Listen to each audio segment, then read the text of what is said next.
There were a number of examples throughout history of executions that were performed poorly or which went incredibly wrong. One executioner who gained an infamous reputation for himself was Jack Ketch, and he botched two very high-profile executions using his axe, taking many swings to take the heads off Lord Russell and the son of King Charles II, James Scott, the Duke of Monmouth. Ketch's actions even caused a riot, and many people wanted him executed next. The crowds inside of England would expect a certain protocol and decency if they witnessed an execution, despite enjoying brutal methods such as hanging, drawing and quartering. But one woman's execution that did go terribly wrong was Anne Greene, or in a sense she was spared, and she was a servant who is known in history for the fact that she was revived after her hanging, which was botched. But what did she do that led to her execution? This is a very tragic story. To support our channel, please make sure to subscribe. Anne Greene was born around the year 1628 in Oxfordshire, and as a young woman she worked as a scullery maid inside of a house of Sir Thomas Reed, who was a local justice of the peace. Later she would form a relationship with the grandson of her master, who at the time was around 17 years old. She was older, being 22.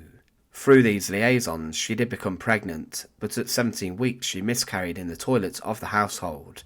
She tried to hide the remains of the fetus, however it was discovered, and she was then suspected of the crime of infanticide. Anne Greene accused of killing her own child and then concealing it.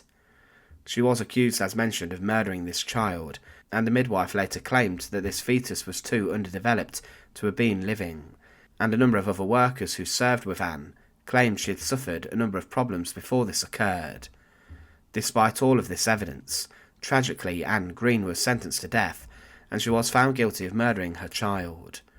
Today, of course, it is easy to see that this was a harrowing and horrific ruling, but knowledge at the time was incredibly poor, which saw Anne convicted of murder. On the 14th of December 1650, at Oxford Castle, Anne Greene was brought out to her execution, and at the time women were usually hanged. She had made a request to some of her friends that when the hangman secured the noose around her neck, that they should pull down on her body and bring her life to an end quicker. The method of hanging used was slow strangulation, and this was a time before drops were used to snap the neck of someone who had been condemned. The noose was secured around her neck, and Anne had a stool removed from underneath her, and her body was left swinging.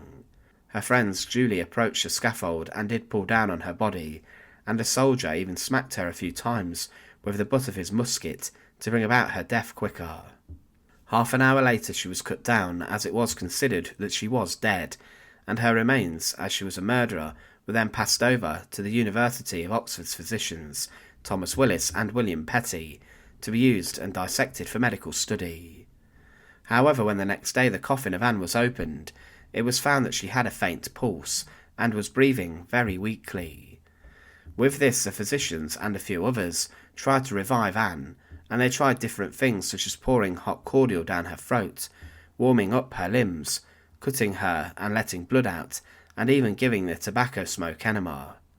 She was then placed in a warm bed with a woman keeping her warm, but Anne then recovered well, and she began to eat days later and could speak. She had fully recovered 1 month later, and she claimed about her execution that she could not remember it. Anne Greene had survived her execution ordeal, and because of this she was given a pardon. The authorities believed that she had been saved by God, and that she was correctly innocent, and that she had not killed her child. It was claimed in a document at the time that her recovery moved some of her enemies to wrath and indignation, insomuch that a great man amongst the rest moved to her again, carried to the place of execution, to be hanged to the neck, contrary to all law, reason and justice, but some honest soldiers then present seemed to be very much discontent thereat. She later married and had 3 children, but she was one of very few people throughout the years who survived their execution ordeals. But truth be told, she should never have been brought to the gallows in the first place. Thanks for watching. To support our channel, please make sure to subscribe, and once again, thank you so much for watching.